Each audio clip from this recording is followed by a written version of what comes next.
सभी को राधे राधे। एक बार फिर से मैं आपके सामने उपस्थित हूँ अलंकार लेकर के। जैसा कि आपको विदित है, पिछले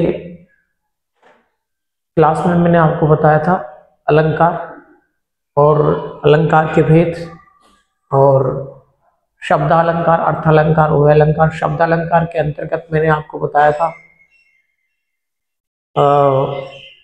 जो है शब्दालंकार के अंतर्गत शब्दालंकार और शब्दालंकार के अंतर्गत प्रमुख मैंने बताया था वो है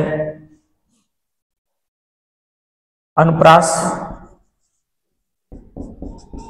अनुप्रास अलंकार को मैंने विस्तार से बताया था आपको। और आज मैं आपको लेकर के आया हूं यमक अलंकार। यमक अलंकार, यमक अलंकार जब किसी शब्द की दो या दो से अधिक बार आवृत्ति होती है, अर्थात ये कहें कि जब कोई शब्द दो या दो से अधिक बार आता है और प्रत्येक शब्द का अलग अलग अर्थ लिया जाता है तो वहाँ यमक अलंकार होता है। जैसे कि बहुत ही प्रसिद्ध उदाहरण है कनक कनकति सौगुनी मादक तादिकाय, यह खाए वो राज यह पाए वो राय। इसमें कनक शब्द की आवृत्ति हो रही है। तो एक कनक शब्द का शाब्दिक अर्थ है आभूषण, और यानी कि सोना, और सोना जो कि आभूषण के अंतर्गत आता है। और दूसरा कनक शब्द जो है इसमें उसका जो अर्थ है वो है धतूरा।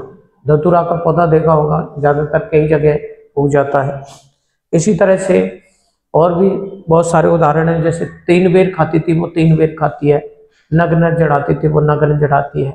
इसी तरह से और उदाहरण बताऊं मैं आपको, सारंग ले सारंग चली तो कर सारंग की ओट, आगे सारंग मिल गया तो सारंग कर गया चोट, सारंग ने सारंग ढसा तो सारंग पहुंचा आए, जो मुख से सारंग कहूं तो मुख का सारंग जाए।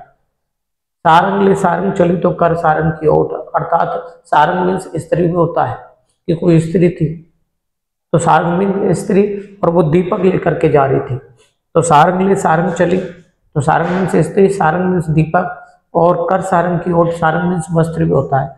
कोई जो है स्त्री है वो दीपक लेकर के जा रही थी एक कक्ष से यानी एक कमरे से दूसरे कमरे में, और उसका प्रयास ये था कि ये दीपक बुझ न जाए हवा से।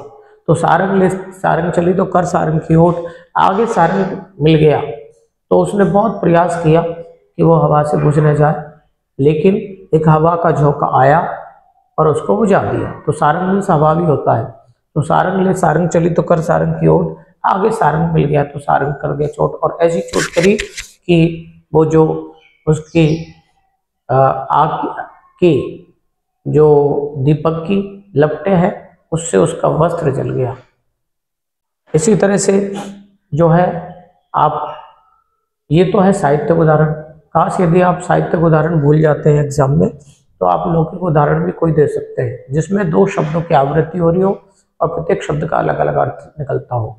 जैसा कि तीन उदाहरण दे रहा हूं मैं आपको कि मांग भरने की सजा इस कदर पा रहा हूं, मांग भरने की सजा इस कदर पा रहा हूं, मांग पूरी करते करते मांग मांग कर खा रहा हूं। इसमें मांग शब्द की आवृत्ति हुई है। तो एक मांग जो स्त्रियां जो है सिंदूर भरती अपनी मांग में, एक मांग का अर्थ है डिमांड। तो दो मांग शब्द की आवृत्ति हुई है, दोनों शब्दों का अलग अलग अर्थ है। अब तो अपनी जो यमक अलंकार की परिभाषा है उस पर एक खरा उतरता उदाहरण, इसलिए आप इसको भी एग्जाम में लिख सकते हो। दूसरा है मेरे पहुंचे की पहुंची, उस पहुंचे में जा पहुंची, पहुंची पहुंची हो तो कह देना पहुंची पहुंची कि ना पहुंची। इसी तरह से और भी लौकिक उदाहरण दे सकते हो, जैसे ए फिराक वाली तो ये मत पूछ कि हम किसके फिराक में हैं, ए फिराक वाली तो ये मत पूछ कि हम किसके फिराक में हैं, हम तो उसकी फिराक में हैं जो तेरी फिराक में है। तो फिराक शब्द की आवृत्ति होने से यहाँ यमक अलंकार है। तो साथियों यमक अलंकार के ये दो भेद होते हैं। जो दो भेद होते हैं वो होते हैं अभंग यमक और दूसरा होता है सैभंग यमक। अर्थात अभंग यानी बिना टुकड़े करके जब शब्द का अर्थ ग्रहण किया जाता है तो वहाँ अभंग यमक अलंकार होता है, और सहभंग सह यानी सहित, अर्थात जब किसी शब्द के टुकड़े करके अर्थ ग्रहण किया जाता है तो वहाँ सहभंग यमक अलंकार होता है। धन्यवाद।